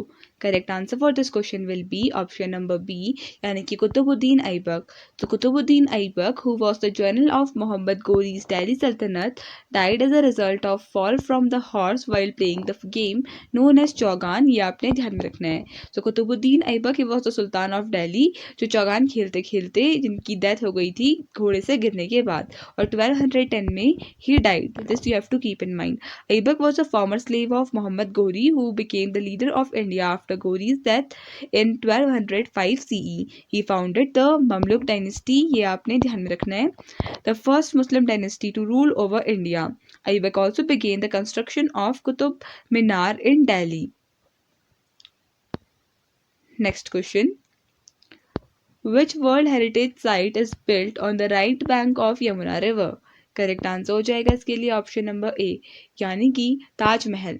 Taj Mahal is the famous monument and it is among the 7 wonders of the world. It is built on the right bank of Yamuna river. Mughal Emperor Shah Jahan is in the memory of his favorite wife built the Taj Mahal, which is a jewel of Muslim art in India and one of the universally admired masterpieces of the World Heritage। It is situated at the west bank of River Yamuna in the city of Agra, Uttar Pradesh। It was included in the list of UNESCO World Heritage Site in the year 1983। तो 1983 में ताजमहल को world heritage site declare कर दिया गया था, ये आपने ध्यान में रखना है। ताजमहल ये वाइट मार्बल से बना है और it is a mausoleum of Shah Jahan favourite wife, जिनका नाम था मुमताज महल, और ये इसका कंस्ट्रक्शन अराउंड 1631 में स्टार्ट हुआ और 1648 में कंप्लीट हुआ। And this was done by Shah Jahan to honor his wife Mumtaz Mahal। Next question. Which of the following Sikh guru compiled the Adi Granth? Right answer हो जाएगा option C यानी कि गुरु अर्जन देव। तो Guru Arjan Dev, the first rendition was compiled by the Sikh Guru Guru Arjan देव। ये आपने ध्यान में रखना है, option C will be the correct answer. The 10th Guru Gobind Singh added one श्लोक, दोहा महला 9 अंक, 1429 and all other 115 hymns of his father Guru Tegh Bahadur Singh in this Granth or in this compilation. This second rendition came to be known as Guru Granth Sahib, which is a religious text और हम कह सकते हैं religious book of Sikhism. Next question discuss कर लेते हैं। Who was famously known as तोता ए हिंद। करेक्ट आंसर हो जाएगा इसके लिए ऑप्शन नंबर सी यानी कि आमिर खुसरो। तो आमिर खुसरो को तोताए हिंद के नाम से जाना जाता है, ये आपने ध्यान में रखना है। तोताए Hind means parrot of Hindustan. So Khusro is acknowledged as one of the 4 great pillars of the 14th Persian literature, 14th century Persian literature. He was awarded the title of Tota-e-Hind, जिसका मतलब होता है नाइटिंगेल ऑफ इंडिया या फिर parrot of India. और 13th century के काफ़ी famous poet, musician, scholar थे। तो ये आमिर खुसरो और इनकी काफ़ी फेमस, अगर हम कंपाइलेशन या राइटिंग्स की बात करें तो खज़ीन उल फुतूह जो इन्होंने पर्शियन लैंग्वेज में लिखी थी, जिसमें इन्होंने अलाउद्दीन खिलजी की विक्ट्रीज़ के बारे में मेंशन किया है, ये आपने ध्यान में रखना है। Next question, Humayun's tomb was built by whom. Correct answer हो जाएगा इसके लिए ऑप्शन नंबर बी यानी कि बेगा बेगम। तो बेगा बेगम इन्होंने हुमायूंस टॉम्ब का कंस्ट्रक्शन किया था, ये आपने ध्यान में रखना है। And she was the wife of Humayun. The tomb of Humayun was built by the orders of Humayun's first wife and the chief consort Empress Bega Begum, जिनको हाजी बेगम के नाम से भी जाना जाता है। The construction began in 1565, 9 years later after his death, and completed in 1572 at the cost of 1.5 million rupees at the time. तो around 1.5 million rupees लगे थे इस टॉम्ब का कंस्ट्रक्शन करवाने में। और बेगा बेगम, जिनको हाजी बेगम भी कहा जाता है, इन्होंने इस टॉम्ब का कंस्ट्रक्शन करवाया था। और 1569 से लेकर 1570 के अराउंड इस टॉम्ब का कंस्ट्रक्शन हुआ था। और अगर हम बात करें इसमें जो चीफ आर्किटेक्ट थे वो कौन थे इस टॉम्ब के, तो Mirak Mirza Ghiyath was the chief architect of this tomb known as Humayun's tomb and it is located in Delhi. तो चलिए नेक्स्ट क्वेश्चन डिस्कस कर लेते हैं and that is the first Indian Hindi scholar of Mughal period was. Correct answer हो जाएगा option number A यानी कि मलिक मोहम्मद जायसी। तो Malik Mohammad Jayasi, the author of the famous book Padmavat, was the first Indian Hindi scholar of the Mughal period. So Malik Muhammad Jaisi was the first Indian Hindi scholar. Malik Muhammad Jaisi died in 1542, was an Indian Sufi poet and peer. He wrote in the Awadhi language and in the Persian Nastaliq script. His best known work is the epic of the poem Padmavat, ये भी आपने ध्यान में रखना है। इसके अलावा इनकी अगर हम बात करें अदर फेमस लिटरेरी वर्क्स की, तो ये है कन्हावत भी इनकी एक फेमस लिटरेरी वर्क है बेस्ड ऑन कृष्णा। इसके अलावा अखरावत भी इन्होंने एक काफ़ी इम्पॉर्टेंट बुक लिखी है, अखरावत एंड कन्हावत एंड पद्मावत, कुछ इनके इम्पॉर्टेंट लिटरेरी या फिर नोटेबल वर्क्स हैं। Next question, which Mughal ruler reconstructed a new city called as Deen Panah on the bank of Yamuna River? Correct answer हो जाएगा इसके लिए ऑप्शन नंबर ए यानी कि हुमायूं। सो Humayun ascended the throne in 1530 and in 1533 founded a new city called as Deen Panah on the bank of Yamuna River. Sher Shah, who overthrew Humayun in 1540, razed Deen Panah to the ground and built his new capital शेर शाही, now known as Purana Qila fort in the south eastern Delhi. तो basically तीन पनाह का construction या फिर तीन पनाह जो एक सिटी थी, it was founded by Humayun, लेकिन हुमायूं को हराया था शेर शाह सूरी ने, और इसके बाद शेर शाह सूरी ने इस जगह का नाम शेर शाही रख दिया था, जिसे इन्होंने अपनी कैपिटल बनाया था। ये आपने ध्यान में रखना है। And this was done in the south eastern Delhi, जिसको आजकल पुराना किला फोर्ट के नाम से जाना जाता है। Next question, name the language that was designated as the camp language during the medieval period. Correct answer हो जाएगा इस क्वेश्चन के लिए ऑप्शन नंबर डी यानी कि उर्दू। तो उर्दू लैंग्वेज को क्रैम्प लैंग्वेज की तरह कंसिडर किया जाता था या फिर क्रैम्प लैंग्वेज का डिजिग्नेशन दिया गया था to the Urdu language. Urdu was design designated as the camp language of the medieval India. The word Turkish means military camps, a lashkar. Urdu language was developed during the contact of Hindu, Turkish, and Afghan soldiers. This you have to keep in mind. So option number D will be the correct answer for this question. Next question. During the reign of which Mughal Moroccan traveller Ibn Battuta visited India? Correct answer will be option number C यानी कि मोहम्मद बिन तुगलक। तो मोहम्मद बिन तुगलक के time पर Moroccan traveller Ibn बटूटा ने India में visit किया था। Moroccan traveller Ibn Battuta visited India during the reign of Mohammad bin Tughlaq. His book Rihla ये अरबिक लैंग्वेज में लिखी गई है। The travelogue throws a lot of light on the reign of Mohammad bin Tughlaq and the geographical economic and social conditions of India.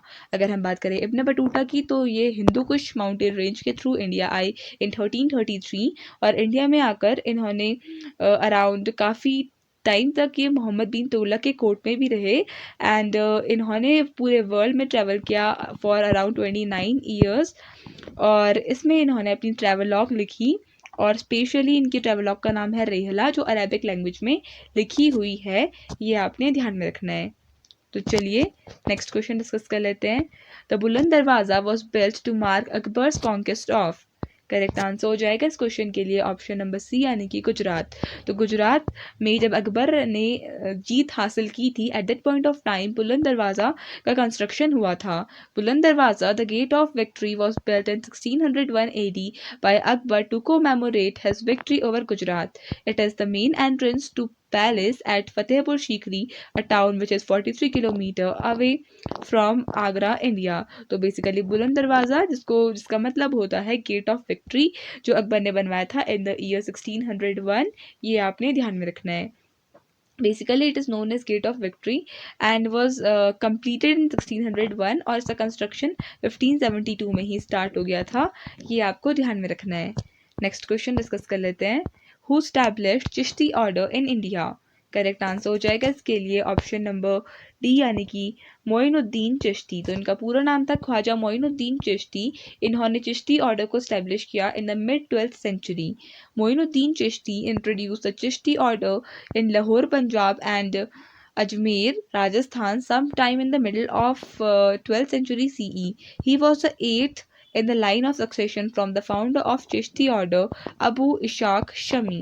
अगर हम बात करें origin की तो basically it originated near Afghanistan और इसके जो फाउंडर थे वो थे Abu Ishaq Shami. Founded the order around 930 CE। अगर बात करें ख्वाजा मोइनुद्दीन चिश्ती की तो ये इंडिया आए थे 1192 AD में। ये भी आपको ध्यान में रखना है। And he made Ajmer as the centre of his teachings. तो अजमेर को इन्होंने बनाया था as the centre of his teachings. Next question. Who among the following was named as Zinda Pir और living saint in the Mughal period. Correct answer हो जाएगा इसके लिए ऑप्शन नंबर डी यानी कि औरंगजेब को जिंदा पीर या फिर लिविंग सेंट के नाम से जाना जाता है। Aurangzeb was called as Zinda Pir और the living saint during the time of Mughal India. Next question discuss कर लेते हैं। The next question is, which among the following Mughal buildings is said to possess the unique features of being exactly equal in length and breadth? Correct answer हो जाएगा इस question के लिए option number C यानी कि ताजमहल। तो Taj Mahal was build by Mughal emperor Shah Jahan in the memory of his beloved wife Nur Jahan. It was designed by Ustad Ahmad Lahori. तो उस्ताद अहमद लाहौरी ने इसको डिज़ाइन किया था ताजमहल को। ये आपने ध्यान में रखना है। The dome of Taj Mahal exactly has same height and length base that is 35 meters. बुलंद दरवाज़ा is the main entrance to the palace at। Correct answer हो जाएगा इसके लिए ऑप्शन नंबर सी यानी कि फतेहपुर सीकरी। तो फतेहपुर सीकरी का मेन एंट्रेंस गेट है Buland Darwaza. The gate of magnificence is situated at the entrance of the palace. It was built by Mughal Emperor Akbar in the 1601 AD to celebrate his victory over Khandesh, that is Gujarat, and Ahmednagar in Deccan. It is situated at Fatehpur Sikri. It is located in Uttar Pradesh. This you have to keep in mind. इसके अलावा अगर हम बात करें बुलंद दरवाज़ा की, तो अकबर की कॉन्क्विस्ट को मार्क करने के लिए ये बनाया गया था और 1572 में इसका कंस्ट्रक्शन हुआ था. You have to keep this in mind. तो चलिए नेक्स्ट क्वेश्चन डिस्कस कर लेते हैं. So the next question is the most learned medieval Muslim ruler who was well versed in various branches of learning including astronomy, mathematics and medicine was. Correct answer हो जाएगा इस question के लिए option number C, यानी कि मोहम्मद बिन तुगलक. तो मोहम्मद बिन तुगलक ये मुस्लिम ruler थे जो काफ़ी ज़्यादा टैलेंटेड थे, हम कह सकते हैं एक तरीके से मल्टी टैलेंटेड थे in the field of mathematics, astronomy और मेडिसिन. इन सभी फील्ड्स में ये काफ़ी ज़्यादा टैलेंटेड थे. देयरफॉर इनको इन सभी चीज़ों के लिए जाना जाता है. The most learn medieval Muslim ruler who was well versed in various branches of learning including astronomy, mathematics and medicine was Mohammad bin Tughlaq. अगर हम बात करें मोहम्मद बिन तुगलक की, तो ये काफ़ी ब्रिलियंट स्कॉलर थे, एक ग्रेट पोएट थे और काफ़ी ग्रेट ऑरेटर थे. ऑरेटर मतलब एक तरीके से भाषण देने वाले. He was knowledgeable in philosophy, logical, physical science and reasoning as well. इसके अलावा ये बिलीव करते थे in the concept of equality of freedom between Muslims, Hindus and Jains. He was also fascinated by farming and agriculture. ये आपने ध्यान में रखना है. इसके अलावा इनको काफ़ी ज़्यादा लैंग्वेजेस का ज्ञान था, जैसे संस्कृत भी इनको आती थी, Turkish, Persian and Arabic. So he was a kind of multi talented person. Next question, Which was the first garden tomb in the Indian subcontinent? Correct answer हो जाएगा इसके लिए ऑप्शन नंबर बी, यानी कि हुमायूं's tomb. So हुमायूं's tomb, the tomb of Mughal Emperor Humayun, was built by his wife Hamida Banu Begum in 1570. You have to keep this in mind. And it was the first garden tomb in Indian subcontinent. It was declared as UNESCO World Heritage Site in 1993. अगर हम बात करें empress Bega Begum की, she was the first wife of Mughal empress जिन्होंने इस किले को बनाया था, इस हुमायूं's टॉम्ब का क्रिएशन किया था. ये आपने ध्यान में रखना है. सो it was completed in the year 1572. Next question, Bhakta Tukaram was contemporary of which Mughal ruler? Right answer for this question will be option number D, यानी कि जहांगीर. तो जहांगीर के कंटेम्पोरेरी थे भक्त तुकाराम.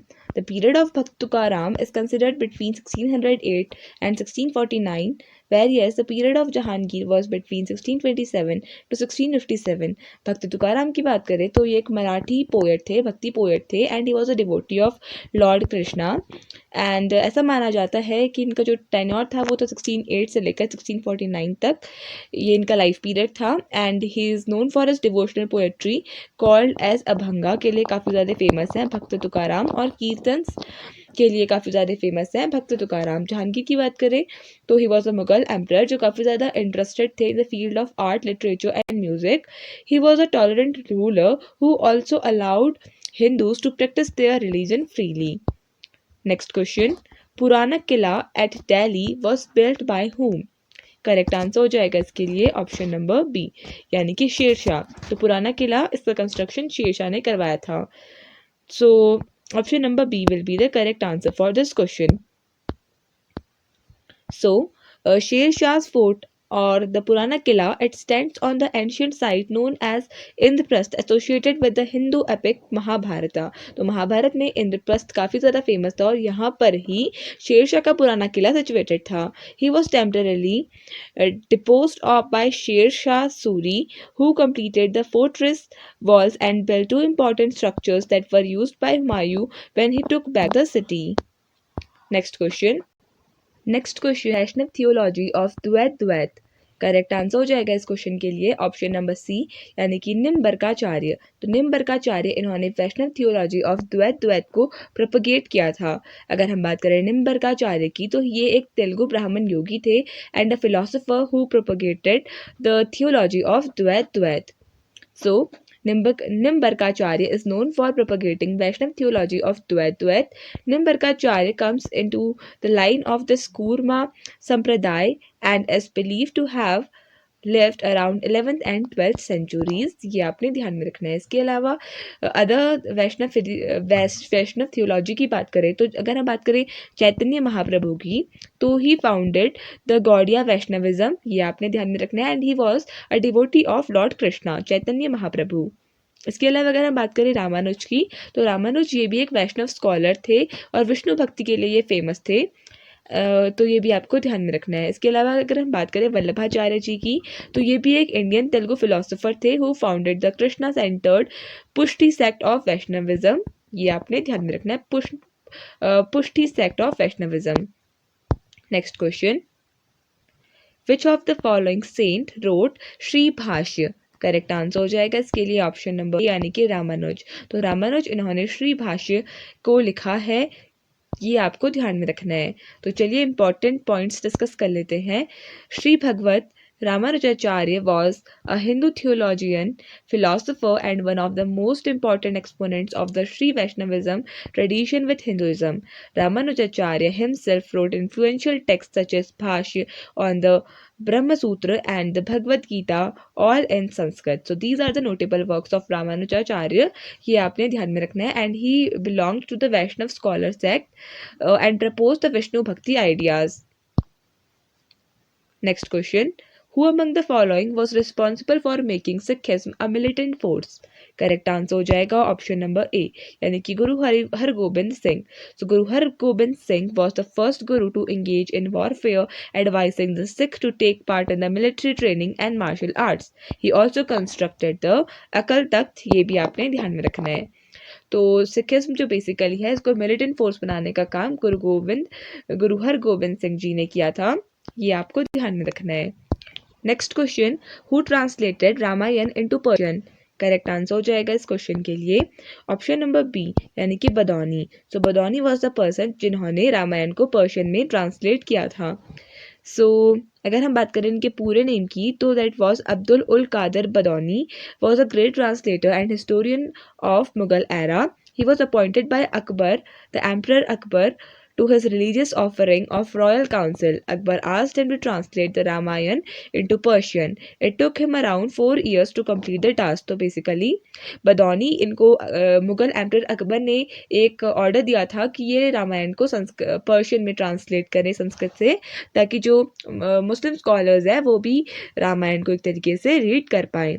सो बदौनी की बात करें, so he was a scholar historian and writer in the Mughal empire and he was commission by Akbar to translate Ramayan and other Hindu works into Persian. ये आपने ध्यान में रखना है. तो चलिए नेक्स्ट क्वेश्चन डिस्कस कर लेते हैं. Who among the following sultans of Delhi introduced token currency? Right answer हो जाएगा ऑप्शन सी यानी कि मोहम्मद बिन तुगलक. तो मोहम्मद बिन तुगलक इन्होंने टोकन करेंसी को भी इंट्रोड्यूस किया था दिल्ली सल्तनत के टाइम पर. Token currency system was introduced by Mohammad Tughlaq in India.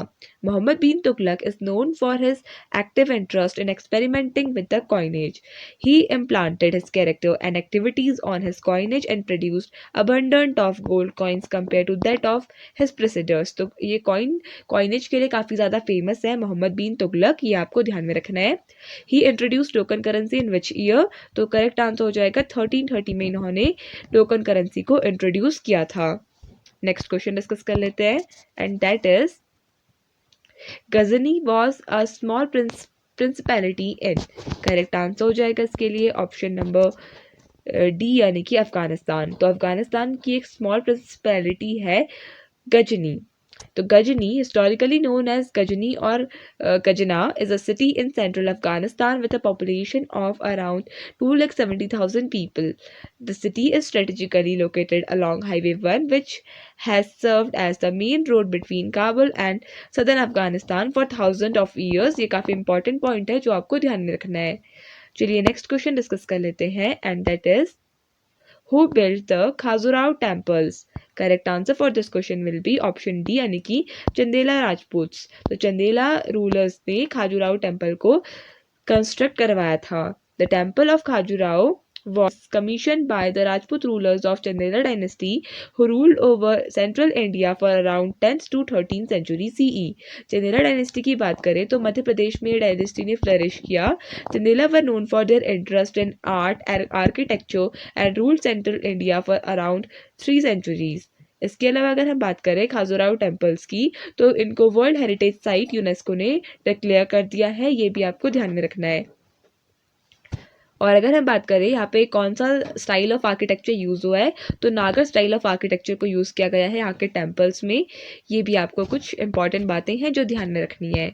Next question. The Kailash Temple is one of the largest rock-cut ancient Hindu temple located at Ellora. Was built by whom? Correct answer हो जाएगा option B यानी कि कृष्णावन. तो कृष्णावन was the ruler जिन्होंने Kailash temple का construction करवाया था. So the Kailash temple Cave 16 is one of the 34 cave temples and monasteries known collectively as the Ellora Caves. Its construction is generally attributed to the 8th century Rashtrakuta king that is Krishna I. ये कुछ extra बातें हैं जो आपको ध्यान में रखनी है. Next question. The caves and rock cut temples at Ellora are. Correct answer हो जाएगा इस क्वेश्चन के लिए ऑप्शन नंबर डी यानी कि Hindu Buddhist and Jain. Buddhism and Jainism तीनों को एक तरीके से डिपिक्ट करती हैं the caves of Ellora. So Ellora, built by Rashtrakutas, is located 29 km northwest of Aurangabad in Maharashtra. It is one of the World Heritage Sites. It is well known for its monumental caves, that is 12 Buddhist from 1 to 12, 17 Hindu caves from 13 to 29, and 5 Jain caves from 30 to 34. This you have to keep in mind. तो चलिए next question discuss कर लेते हैं. Jama Masjid is situated in which of these world heritage sites. Correct answer हो जाएगा इसके लिए option number A यानी कि फतेहपुर सीकरी. सो Jama Masjid the Friday mask is the 17th century mosque in World Heritage Site of Fatehpur Sikri in India. The Mughal Emperor Akbar personally directed the building of Jama Masjid, which stretches some 540 feet and 165 meters in length. तो जो जामा मस्जिद है इसका construction Mughal emperor Akbar ने करवाया था. Question. Which of the following Sena rulers introduced Kulinism in Bengal? Right answer for this question will be option number B यानी कि बल्लला Sen. So बल्लला Sen was the ruler जिसने Kulinism को बंगाल में introduce किया था. So one of the vassals of Pal called as Hemant Sen founded the Sena dynasty. The third king of this dynasty, Ballala Sen, introduced the social reforms in Bengal जिसको Kulinism के नाम से जाना जाता था. If we talk about Sena dynasty, so who was the founder of this Sena dynasty? Correct answer हो जाएगा इसके लिए सामंत सेन. तो सामंत सेन इन्होंने सेना डायनेस्टी का फॉर्मेशन किया था अराउंड 1095 AD के आसपास. तो चलिए नेक्स्ट क्वेश्चन डिस्कस कर लेते हैं and that is Which of the following rulers of Delhi Sultanate faced maximum number of Mongol attacks?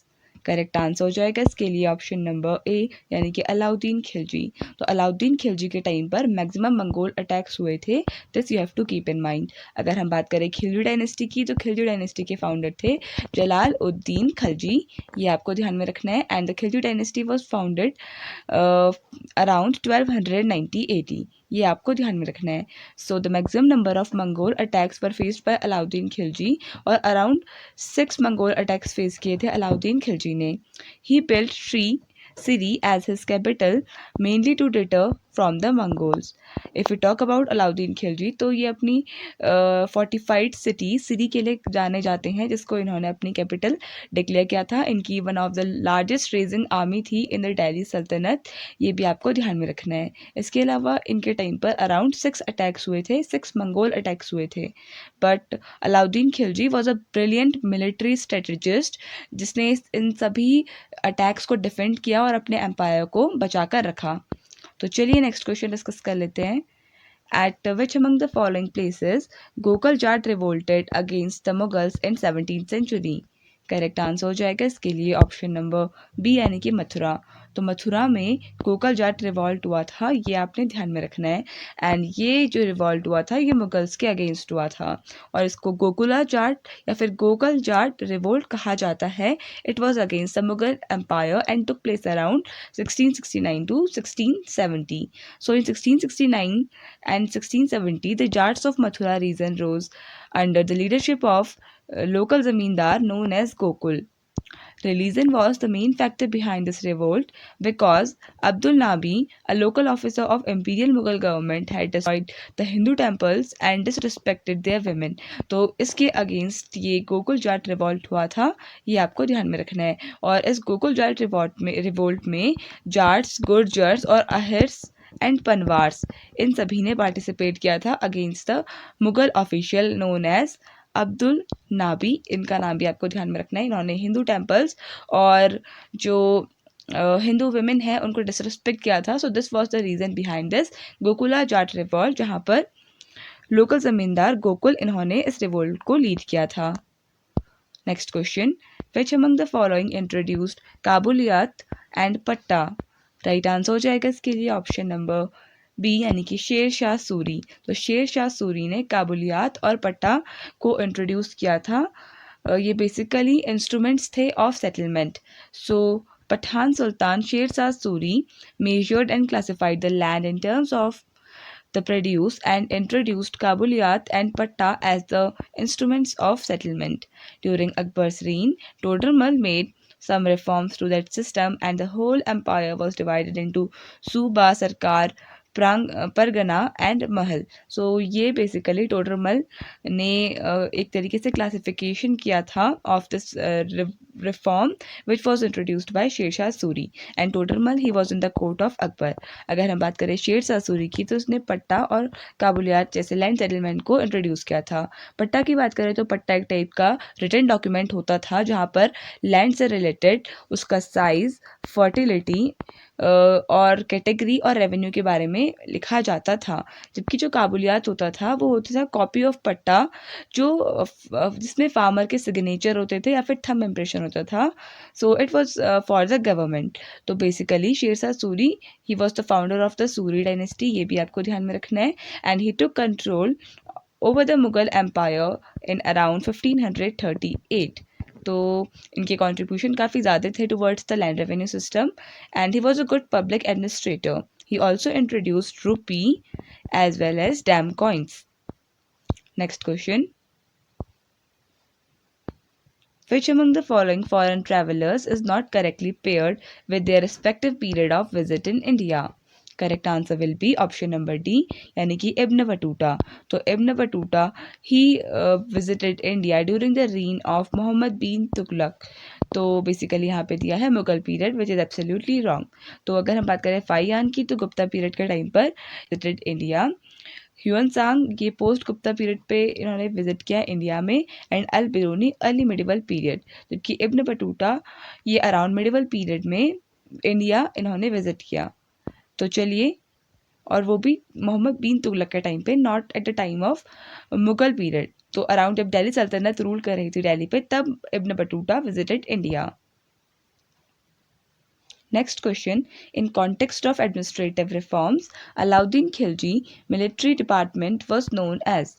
Correct answer हो जाएगा ऑप्शन नंबर सी यानी कि दीवान ए अर्ज। तो दीवान ए अर्ज was the name of the military department of the Alauddin Khilji. In the reign of Alauddin Khilji, the military department was known as Diwan e Arz and it was headed by Arz e Mumalik.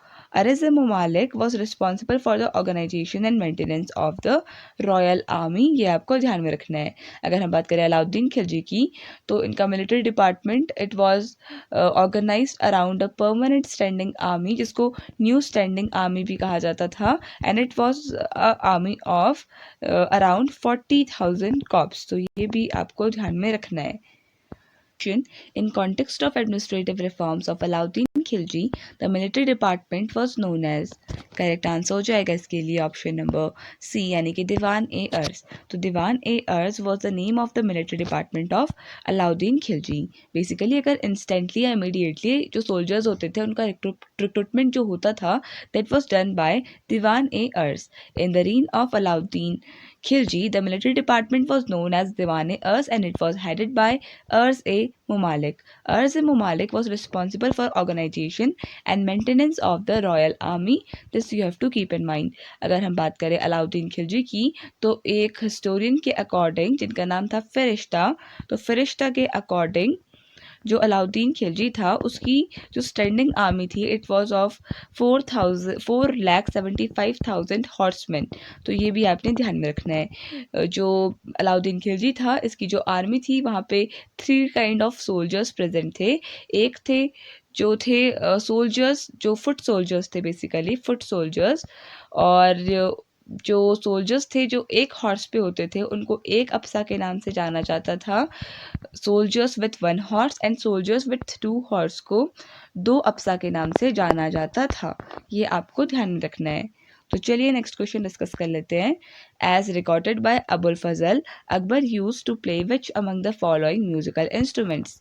Correct answer for this question will be option number C, यानी कि नक्कारा। तो नक्कारा was the musical instrument which was played by Akbar, and this is according to Abul Fazl. So Nakara is the famous instrument played by Akbar. He was a great Mughal king. This was recorded by Abul Fazl and he was a great musician as well. इनको Akbar the great के नाम से जाना जाता है। Next question discuss कर लेते हैं, and that is how many ordinances was issued by Jahangir? Correct answer हो जाएगा इसके लिए ऑप्शन नंबर सी, यानी कि 12। सो देयर वर 12 ऑर्डिनेंसेस और edicts which were started by Jahangir in the year 1605। ये आपको ध्यान में रखना है। So for the welfare of an empire the Mughal emperor Jahangir issued 12 ordinances called as Dastur ul अमाल or the 12 rules of code of conduct. This was issued by Jahangir, और basically ये for the betterment and for the proper rule of the government के लिए जहांगीर ने इन 12 addicts या फिर 12 rules of conduct को issue किया था। बेसिकली अगर हम बात करें ये किस टाइप के रूल्स थे, like no one should capture other persons house and cutting of nose and ears was prohibited, jagirdars were to be check. तो ऐसे ही 12 ऑर्डिनेंसेस थे which were issued by Jahangir. Next question, under Delhi Sultanate, which state functionary was the head of city administration? Correct answer हो जाएगा option C, यानी कि कोटवाल। तो Kotwal was the head of the city administration under the Delhi Sultanate. Kotwal was the head of city administration who maintained law and order, implemented economic regulations, and also kept vigil on the visitors. So this was the work of Kotwal during the time of Delhi Sultanate. ये आपको ध्यान में रखना है। सो कोटवाल की जो responsibility होती थी वो एक तरीके से लॉ एंड ऑर्डर मेंटेन करने की भी होती थी and implementing economic regulations. The sultan was the head of the central administration of the Delhi Sultanat. ये आपको ध्यान में रखना है। Next question, Humayun overthrown which Pashtun ruler to recapture the throne of Delhi? Right answer हो जाएगा इसके लिए ऑप्शन नंबर ए, यानी कि सिकंदर शाह सूरी। तो Sikandar Shah Suri he was defeated bye Humayun in order to recapture his throne of Delhi. By Safavid aid, Humayun overthrew Sikandar Shah Suri to recapture Delhi and Agra, the capitals of the Mughal Empire founded by his father Babur in 1555 AD.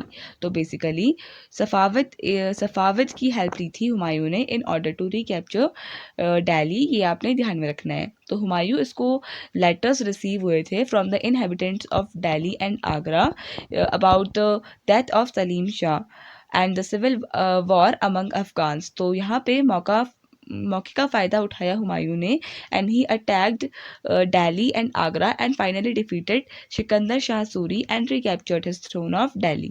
तो ये आपको ध्यान में रखना है। Next question discuss कर लेते हैं। Which of the following is the most common animal carved on the pillars of Vijayanagara temples? Right answer for this question will be option B, यानी कि हॉर्स। तो हॉर्स वॉज द एनिमल जिसको सबसे ज़्यादा times carve किया था on the pillars of Vijayanagara temples. The horse was the most common animal to be depicted on the pillars. The most magnificent of the temples in their style are Hampi and Vijayanagara. ये आपको ध्यान में रखना है। तो basically carvings की गई थी ऑन द पिलर्स और यहाँ पे जो मोस्ट कॉमनली रिपीटेड एनिमल था वो हॉर्स था। ये आपको ध्यान में रखना है। एंड जो Vijayanagar style of 10 feature engravings of charging horses और याली। तो यहाँ पे हॉर्स को याली के नाम से जाना जाता है। ये आपको ध्यान में रखना है। Next question, which of the following was the author of Tarikh Akbar Shahi? Right answer will be option number B यानी कि मोहम्मद आरिफ कांधारी। तो Mohammad Arif Qandhari, he was the author of this famous notable work known as Tariq Akbar Shahi. Tariq Akbar Shahi was written by Muhammad Arif Kandhari. The text represents a journal survey of Muslim rule in India, starting from Mahmud of Ghazni to the middle of the 16th century. Next question: which of the following was the first ruler in history to assume the title of Sultan? Right answer for this question will be option number C, Mahmud of Ghazni. So Mahmud of Ghazni was the first ruler to use this title of Sultan. Mahmud of Ghazni, who was the son of Sabuktigin, was born on November 2nd, 1971 AD. He was the eldest son of Sabuktigin and ascended the throne after his father's death. He was the first ruler in the history to use this title of Sultan. Next question: which of the following poets completed his epic Shahnama at the court of Mahmud? Right answer हो जाएगा option B यानी कि फिरदौसी। तो Firdausi, he was a Persian poet. He completed his epic Shahnama, which is called as the Book of Kings, at the court of Mahmud of Ghazni in about 1010 AD। ये आपको ध्यान में रखना है। तो चलिए नेक्स्ट क्वेश्चन डिस्कस कर लेते हैं। In context of economic reforms of Alauddin Khilji, land revenue was fixed at the rate of. Correct answer हो जाएगा ऑप्शन डी यानी कि 1/5। सो in context of economic reforms of Alauddin Khilji, land revenue was fixed at the rate of 1/5 of the produce and was based on the measurement of land. तो अलाउद्दीन खिलजी के time पर जो revenue था, land revenue, वो total produce जो भी होता था लैंड से, उसका 1/5 पार्ट होता था।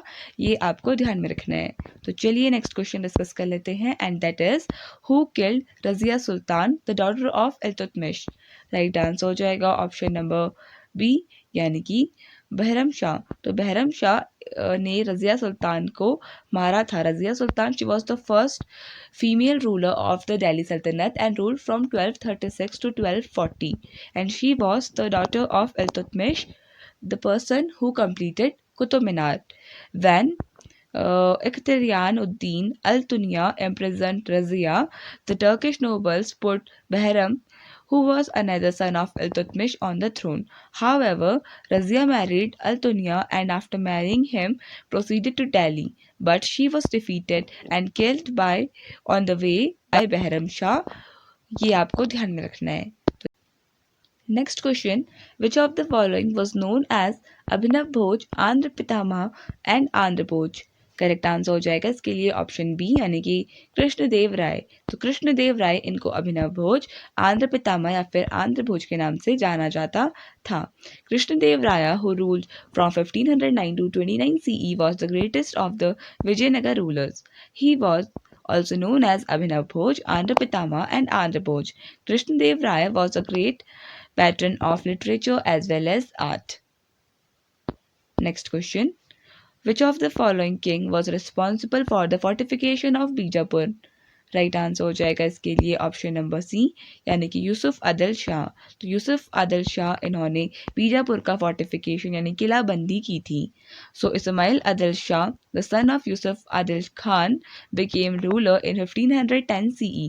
Yusuf was the founder of the Adil Shahi dynasty and fortified Bijapur under Persian architect and Indo-Islamic styles. He promoted cultural integration and built a massive walls and bastions vital in conflicts with the Vijayanagar Empire and Mughals, establishing Bijapur as the center of his art and agriculture. तो बीजापुर का fortification Yusuf Adil Shah ने किया था, ये आपने ध्यान में रखना है। एंड जो आदिल शाही डायनेस्टी थी, इसने बीजापुर पर रूल किया था अराउंड ऑलमोस्ट फॉर 200 ईयर्स, ये भी आपने ध्यान में रखना है। तो चलिए नेक्स्ट क्वेश्चन डिस्कस कर लेते हैं। Which of the following compose the famous Pancharatna kritis? Right answer हो जाएगा ऑप्शन ए यानी कि त्यागराज। तो त्यागराज, इन्होंने पंचरत्न कृतिज को लिखा था। पंचरत्न कृतिज का मतलब होता है, panch means 5, ratna means gems and kritis mean एक तरीके से क्रिएशन या फिर song. So, Saint Tyagaraja was one of the greatest composers of Carnatic music. He composed thousands of devotional compositions, and most of them were in Telugu in the praise of Lord Ram. He also composed the famous Pancharatna Kritis. ये आपने ध्यान में रखना है. The famous book किताब ul Hind. Correct answer हो जाएगा option number C यानी कि अल बिरूनी. तो अल बिरूनी ये एक ईरानियन स्कॉलर थे और इन्होंने किताब उल हिंद को लिखा है. किताब ul Hind is the result of long years of hard work and al biruni's perseverance, and in many ways mark a departure from the existing historical and narrative traditions prevalent in the country till then. Next question.